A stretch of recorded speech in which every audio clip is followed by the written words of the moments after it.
नमस्ते दोस्तों। हम आज मनुष्य होते हुए भी मनुष्य जीवन को नहीं जी पा रहे हैं। तो इसके पीछे क्या कारण है? हम केवल जीते जा रहे हैं। हम नित्य प्रति अपने इस व्यवहार पर ध्यान भी नहीं देते कि हम वास्तव में कर क्या रहे हैं। मनुष्य जीवन बोलते हैं, जो कि हमारी पौराणिक कथाओं में लिखा है कि मनुष्य जीवन बड़ी कठिनता से मिलता है। बहुत सारी किंवदंतियां हैं कि 84 लाख योनियां पार करके हमें मनुष्य जीवन मिला और हम इस मनुष्य जीवन को यूं ही व्यर्थ कर रहे हैं। हम एक पशु की भांति इस जीवन को जी रहे हैं। पशु में 4 चीजें होती हैं: आहार, निद्रा, भय और मैथुन। और हम नित्य प्रति यही कार्य करते जा रहे हैं। हम प्रातःकाल उठते हैं, प्रातःकाल उठकर हम अपने नित्य कर्म करते हैं और उसके बाद हम अपने घर गृहस्थी को चलाने के लिए हम नौकरी, व्यवसाय आदि करते हैं और उसी की दौड़ धूप में हम अपना पूरा दिन निकाल देते हैं, लेकिन विचार भी नहीं करते कि वास्तव में हमें क्या करना चाहिए। हम आज ये मानने को क्यों तैयार नहीं है कि हम मनुष्य हैं। और मनुष्य किसे कहते हैं?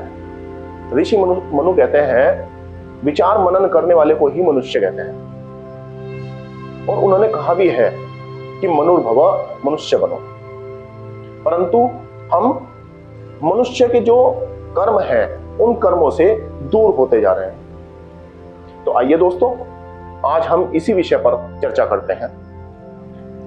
मैं इस विषय पर चर्चा करूं उससे पहले आप मेरे इस चैनल को सब्सक्राइब कर दें, मेरी इस वीडियो को लाइक अवश्य करें और इस पर कमेंट भी करें, क्योंकि आपके कमेंट के द्वारा ही मैं जान पाता हूं कि मुझे अगला टॉपिक क्या रखना चाहिए। तो ये आप लोगों के हाथ में है और मैं तो चाहता हूं कि ज्यादा से ज्यादा विषय आप लोगों के सामने रखा जाए। तो आइए दोस्तों, प्रारंभ करते हैं अपने आज इस विषय को। मनुष्य जीवन में 4 आश्रम होते हैं। पहला है ब्रह्मचर्य, दूसरा गृहस्थ, वानप्रस्थ और संन्यास। जब मनुष्य का बालक पैदा होता है तो तभी से हम उसे संस्कार देना प्रारंभ करते हैं। आपने देखा भी होगा कि बहुत सारे मत पंथ संप्रदाय हैं जो कि अपने बालकों को अपने मत पंथ संप्रदाय के नियमों के अनुसार ही उनके भीतर संस्कार डालने शुरू करते हैं, उन्हीं के अनुसार उनके विचार बनाना प्रारंभ करते हैं। परंतु जो सार्वभौमिक सिद्धांत है, अर्थात मेरे कहने का अर्थ यही है कि जो सिद्धांत कभी कटते नहीं, जैसे कि सूर्य पूर्व दिशा से हमें दिखाई देना शुरू होता है और पश्चिम दिशा में जाकर वो छिप जाता है। ये तो एक कथा है, लेकिन सूर्य ना तो पूर्व से निकलता और ना पश्चिम में छिपता है। सूर्य तो गमन करता रहता है और पृथ्वी उसके चारों ओर घूमती रहती है, लेकिन हमें पूर्व दिशा से ही दिखाई देता है। तो इसके कहने का अर्थ यही है कि एक एकाट्य सिद्धांत है जो कि कट नहीं, कि पृथ्वी सूर्य के चारों ओर घूमती है। और इसी प्रकार मनुष्य के जीवन में भी कुछ एकाट्य सिद्धांत हैं जिन्हें ब्रह्मचर्य, गृहस्थ, वानप्रस्थ और संन्यास आश्रमों में विभक्त कर दिया गया है। क्योंकि मनुष्य जीवन पशु के समान जीने वाला कोई जीवन नहीं है, क्योंकि मनुष्य जीवन ही एक ऐसा जीवन है जिसमें कि हम ज्ञान प्राप्त कर सकते हैं और किसी योनि में यह सौभाग्य प्राप्त नहीं हो सकता। तो ब्रह्मचर्य आश्रम आधार है गृहस्थ आश्रम का और गृहस्थ आश्रम आधार है ब्रह्मचर्य, गृहस्थ, वानप्रस्थ और संन्यास आश्रम का। इसलिए गृहस्थ को सबसे बड़ा और कठिन आश्रम भी कहा गया है। ब्रह्मचर्य आश्रम में हम विद्या प्राप्ति करते हैं और ब्रह्म में आचरण करते हैं, जिसके द्वारा हम ईश्वर में ध्यान लगाते हैं और ईश्वर में समाधिस्थ भी होते हैं और ईश्वर का साक्षात्कार भी करते हैं। उसके बाद हम आते हैं गृहस्थ आश्रम में, ताकि हम अपने जीवन को ठीक ठीक जी सकें। हमें यह पता हो कि आगे जब हमारी संतान होगी तो हमें उसे क्या बताना है। उसके बाद गृहस्थ आश्रम में भी हम विद्या प्राप्त करते हैं, तब भी हम विद्या लेना बंद नहीं करते। हाँ, क्योंकि हमें गृहस्थ की एक जिम्मेदारी लेनी होती है, तो उस गृहस्थ की जिम्मेदारी को निभाते हुए भी हम विद्याभ्यास करते रहते हैं, ध्यान साधना भी करते रहते हैं। और जब वानप्रस्थ आता है तो वानप्रस्थ आश्रम का विधान वैसे तो शास्त्रों में किया गया है कि जब हमारे बालक का बालक हो जाए तो हमें वानप्रस्थ आश्रम अपना लेना चाहिए। लेकिन आज की परिस्थितियां ऐसी हैं कि हम गृहस्थ आश्रम को मरण पर्यंत तक जीते हैं। इसी कारण आज हमारा जो सामाजिक ढांचा है वो खत्म होता जा रहा है, वो समाप्त होता जा रहा है। तो वानप्रस्थ आश्रम जब हम ग्रहण करते हैं तो उसमें हम मुनियों के समान हम विद्या के ऊपर मनन करते हैं, हम विद्या के ऊपर विचार करते हैं, और उसके उपरांत फिर जब हमारा वैराग्य उच्च लेवल का हो जाता है तब हम संन्यास ग्रहण कर लेते हैं, और ये सभी मन से होता है।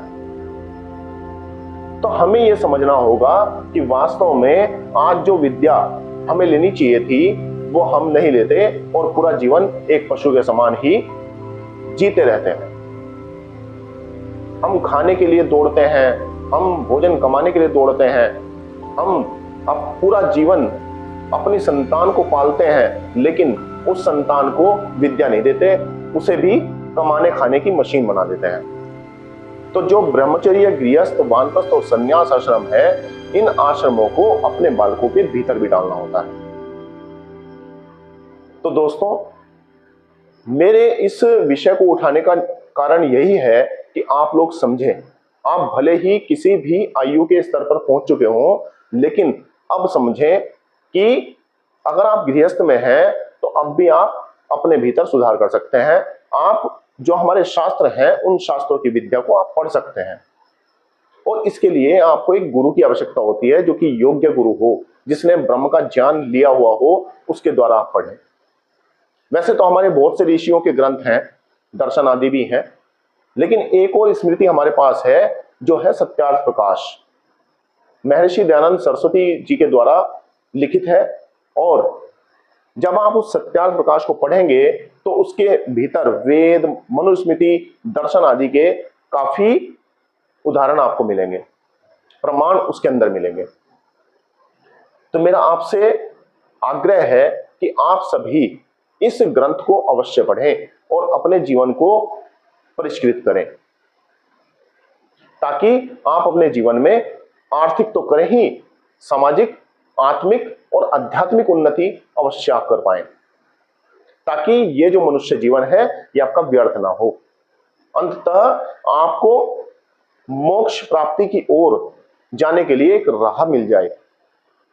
तो आज मेरी इस वीडियो का आशय यही है कि आप सभी मनुष्य बने, और मनुष्य बनने के लिए आपको इन ग्रंथों को पढ़ना होगा, और जो योग्य गुरु हैं उन योग्य गुरुओं से इन विद्याओं को जानना होगा, और इन विद्याओं को लेकर फिर आप अपने आचरण में उतारें।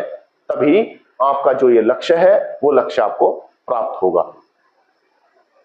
तो मैं फिर से कहूंगा कि आप मेरी इस वीडियो को ज्यादा से ज्यादा शेयर करें, इस पर कमेंट भी करें और लाइक भी करें, और मेरे इस चैनल को सब्सक्राइब अवश्य कर दें, ताकि मैं और भी वीडियोस आपको समय समय पर देता रहूं, और मेरे अंदर भी एक पॉजिटिव भावना बनी रहे कि मैं जो ज्ञान मुझे मिलता रहे, मैं वो ज्ञान आपको इन वीडियोस के माध्यम से देता रहूं। धन्यवाद। नमस्ते जी। जय श्री राम।